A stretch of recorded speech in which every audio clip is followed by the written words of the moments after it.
Hi guys, यहाँ मिलती हैं आपको स्टोरीज, हिस्ट्री, नॉलेज, साइंस, साथ ही साथ आपको प्रोडक्ट से रिलेटेड भी वीडियोस मिलती हैं और साथ में इंफॉर्मेशन से रिलेटेड भी वीडियोस मिलती हैं। तो मैं कौन हूँ आपको ये सब बताने वाला?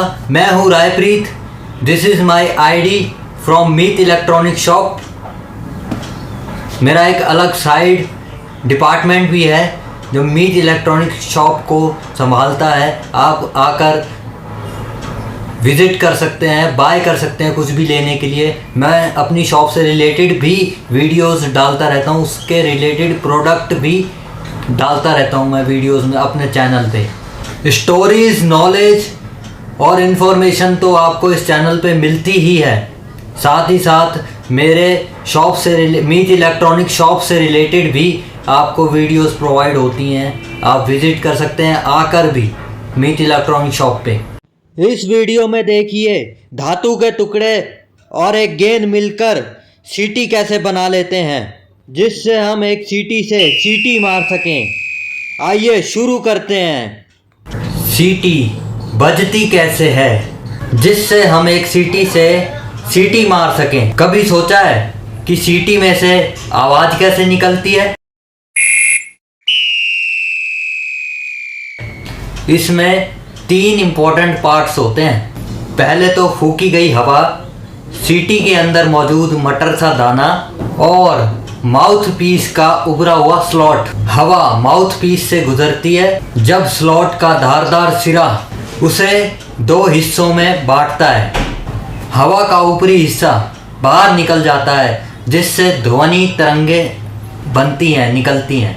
जबकि हवा का निचला हिस्सा सीटी के अंदर बहता है, जहां वो उसकी दीवारों से टकराकर मटर जैसे दानों को गोल गोल घुमाता है और फिर स्लॉट में से बाहर निकलकर ध्वनि तरंगों को और मजबूत बनाता है। लुढ़कता दाना हवा के प्रवाह को रोकता है और उसी से सीटी की जानी पहचानी और थरथराती हुई आवाज़ निकलती है। और हैरानी की बात यह है, वो दाना तब तक सीटी के अंदर नहीं जाता जब तक कि पूरी सीटी तैयार नहीं होती। अन्य इंस्ट्रूमेंट की तरह सीटी को भी अपनी आवाज़ ऊंचे दर्जे के पीतल से मिलती है। ऐसा इसलिए क्योंकि इस तरह का पीतल आसानी से अपने आकार में ढल जाता है और इस तरह का कंपन देता है कि ऊंचे दर्जे की आवाज़ निकलती है। एक पीतल के कॉइल को 40 टन के प्रेस में डाला जाता है, जो ऐसे टुकड़े काटता है जिस पर चूहे के कान जैसे नक्शे बने होते हैं। ये सीटी के ऊपरी हिस्से हैं। अब इन्हें दूसरी मशीन में भेजा जाएगा।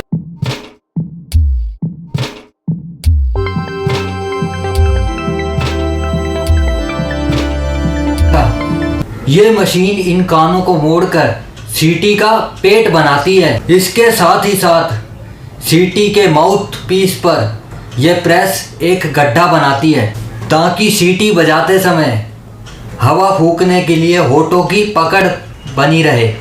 सीटी का दूसरा हिस्सा बनाने के लिए पीतल का एक टुकड़ा मशीन में डाला जाता है, जो दोहरा काम करता है। पहले ये प्रेस खांचे बनाता है, जो सीटी के निचले हिस्से को दूसरे हिस्से से जोड़ता है और उसके बाद ये सीटी के पेट के हिस्से का आकार देने लगता है। सीटी का दूसरा हिस्सा दूसरी मशीन में डाला जाता है, जो 20 टन का दबाव इस्तेमाल करके पीतल के इस टुकड़े को इस शेप में, गोल शेप में बदल देता है। ऊपर और नीचे वाले हिस्से को जोड़ा जाता है। इसके बाद पेट और माउथ पीस की जगह में से हवा गुजारी जाती है, जिससे वो सीटी की आवाज़ निकलती है।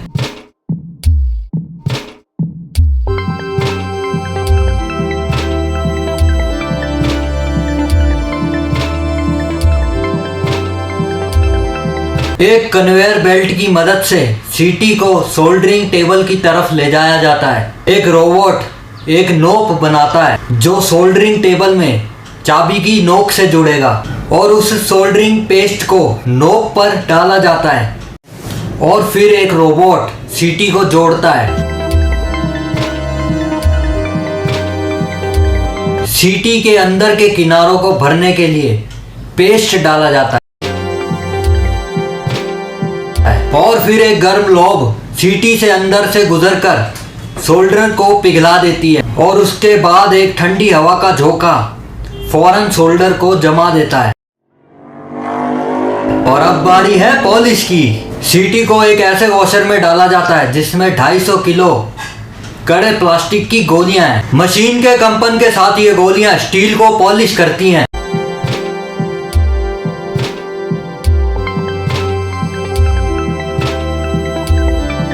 और साबुन के पानी से अतिरिक्त सोल्डरिंग को दूर करके उसे ठीक कर दिया जाता है। 10 घंटों के अंदर इस वॉशर में 4000 सीटियों की सफाई होती है और पूरी तरह से चमकने के बाद ही वो मटर सा दाना इसके अंदर डाला जाता है। सिंथेटिक कॉर्न से बने इन मटर के दानों को मशीन के अंदर डाला जाता है, जो उन्हें खांचों में से सीटी में धकेल देती है। हमने सीटी का एक तरफ का हिस्सा निकालकर ये देखा कि दाने पर कितना दबाव पड़ता है ताकि वो खांचे में से निकल आए। ये देखिए, एक बार फिर देखते हैं स्लो मोशन में। अंदर जाने पर दाना अपने पूरे आकार में आ जाता है ताकि वो कभी बाहर निकल कर ना गिरे। और प्राकृतिक कॉर्क की तरह सिंथेटिक कॉर्क ना ही गीला होता है, ना ही टूटता है और ना ही सीटी में फंसता है। तभी तो ये सीटी फूके जाने पर ऐसी आवाज़ निकालेगी जो आधे मील दूर तक सुनाई देगी।